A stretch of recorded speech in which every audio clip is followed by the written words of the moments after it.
We're going to look at power chords. We're going to look at some raised fifths. See how much it creates tension over there. We're going to see what actually is happening, and we're going to see how a riff like this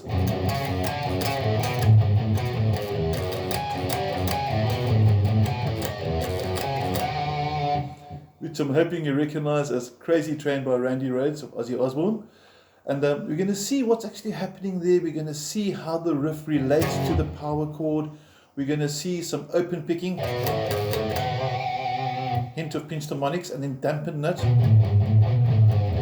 So we're going to compare the different techniques. But enough talking, let's first of all learn the riff. So I'm going to focus now more onto your fretting hand. We're going to get the numbers and the mathematics out the way. You've got your tab in front of you. And we're going to start on 2nd fret of the 6th string. It's an F sharp note. And we're going to do this. This is the first part of the riff. And it starts with a double 2 on the 6th string. Fret number 4 on the 5th string. And then back to that. Now notice the seesaw movement. I'm going to hold my hand at a different angle. This would be bad, because the notes lose definition. The strings rang together at the same time. We don't want that. So we're going to have like a seesaw. So when you go from this, you can see my first finger lifted up when my third finger went down. When I went back to the one, my third finger lifted up. So notice this as we go through slowly, that sort of seesaw movement, even when the pinky gets involved. Okay, pay attention to that as we learn the riff. Again from the top. 2, 2, 4, 2. Then we go to fret 5, back to fret 2, back to fret 4, and back to fret 2. So slow motion as it alternates between the 6th and 5th string. You'll notice there the notes also rang as well. So if you want to add a pinched harmonic, it sounds pretty sweet with a bit of a vibrato added onto it. Now the second part is going to be palm damped, which is going to sound like this. So it gives it a nice sort of contrast, a nice sort of light and shade. You can hear the first part.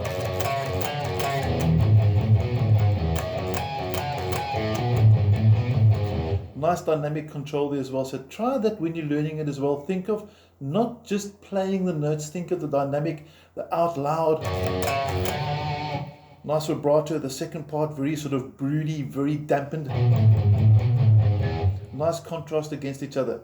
Now on the palm damping technique, I'm just going to turn the camera around so you can look at what your picking hand is doing. Get a bit more light inside there with the camera.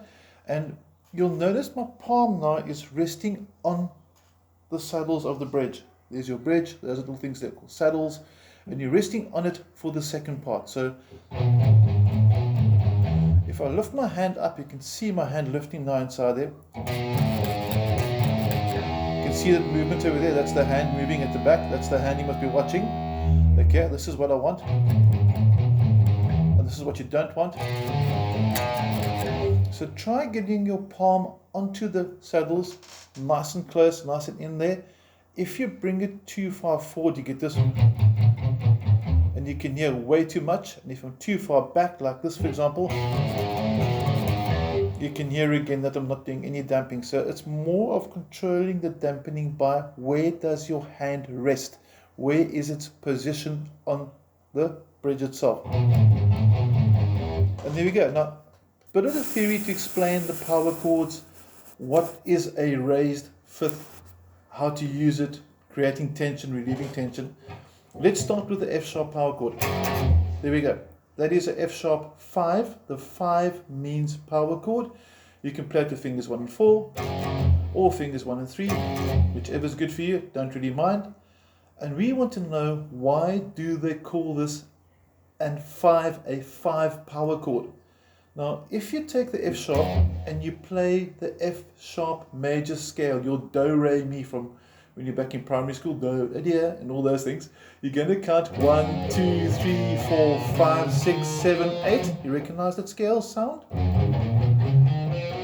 But you stop on the 5th note. So you count 1, 2, 3, 4, 5, and you play the first note and the 5th note together. I'm just swapping fingers for ease, but you could do it in principle like that too. I just think this is more practical. Here's your first note, here's my 5th note. And that's why they call it a fifth power chord. Okay, if you're playing hard rock, heavy metal, power chords, fifths, you're going to find them all over the place. Good to know them. Good to know your string names as well. Get to know your fret names. Know that that's G. Know that that's A. Know that that's B. Get to know your notes on the fretboard. Okay, enough of that. Back to the plot. You got your F sharp 5. And if I go, that doesn't really sound much like Crazy Train. But if I do this, that note there sounds pretty sweet. Now, what is that note? What is the note at fret 5 of the 5th string? Now, when I say what is that note, I don't want to know the note's name is D.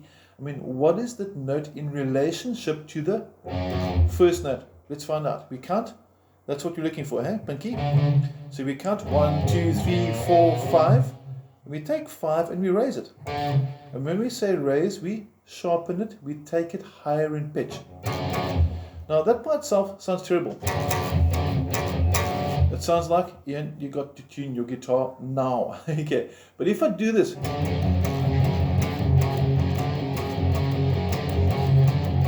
it sounds pretty sweet. So the whole key over here of this raised fifth is it creates tension.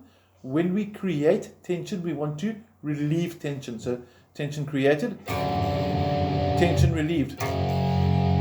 Okay. And that's very important, especially with rock and with metal, where you want to sort of get that sort of dark sound. You want to create a sort of a statement. So you want to get your light and shade, your tension and release.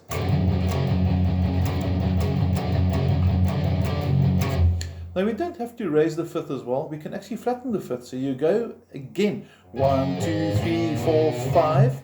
Take the 5 and flatten it or lower it, and you get this. Now, this is also a terrible chord by itself. Sound good? Sounds like you need tuning. Okay, but put it in context with the fifth.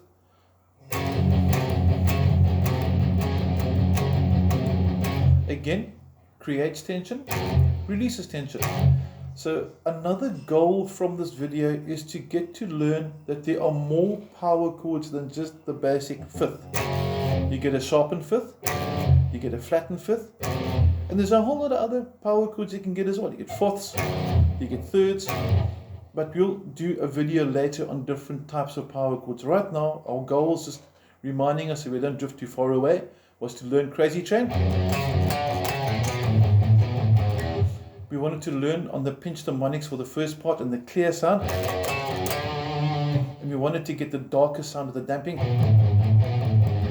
We wanted to do that, and we also wanted to see where does that note come from. And then lastly, I also wanted us to sneak in some pinky exercise. So one more time, I want to play it through with you. Get a bit of a left hand and right hand sort of vibe into this over here. Put some light into the corner there so you can see it brighter. And let's take it through slowly. Watch the finger movement. You can see what's happening there nice and clearly. Okay, I might fluff this because my angle's not the most comfortable to get it visual onto the camera. But here we go. Slow motion. 1, 2, 3, 4.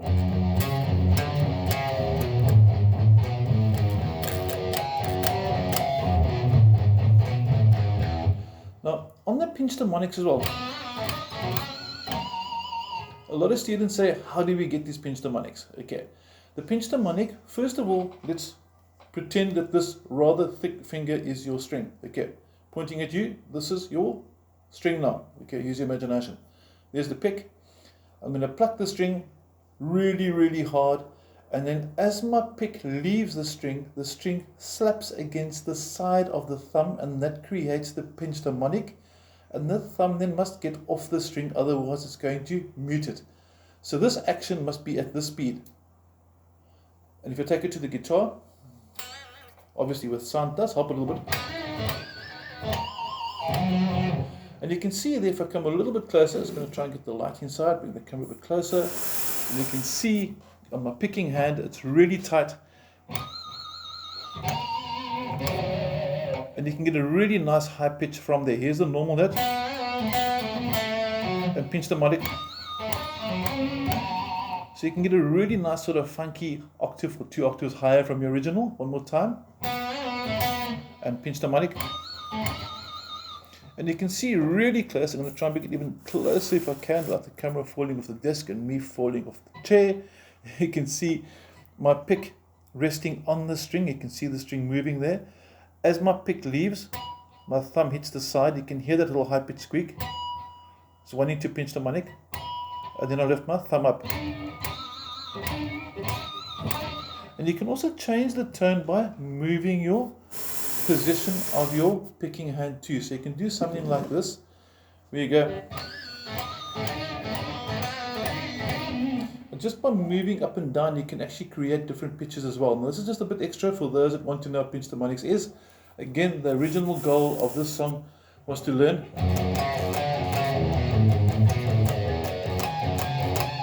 And you can hear this pinch harmonic sounding really, really sweet. So revise, goals, A. Learn a cool riff. Randy Rhoads, yes we did. Learn to work the pinky, yes we did. Learn what the pinky's doing. Learn about creating tension, raising fifths, going to fifths, and we added on a flattened fifth. We learned about that, yes we did. We learned about creating tension and relieving it, and for the fun of it, we threw in a pinch harmonics, as well as learning your damping technique at the back. Now, that's all for now. We're going to do a second video, which is going to show how from Ozzy Osbourne and Randy Rhoads we can go to Marilyn Manson and look at how rhythmics change from Sweet Dreams to something like this. But we'll get that onto the next video. See you shortly.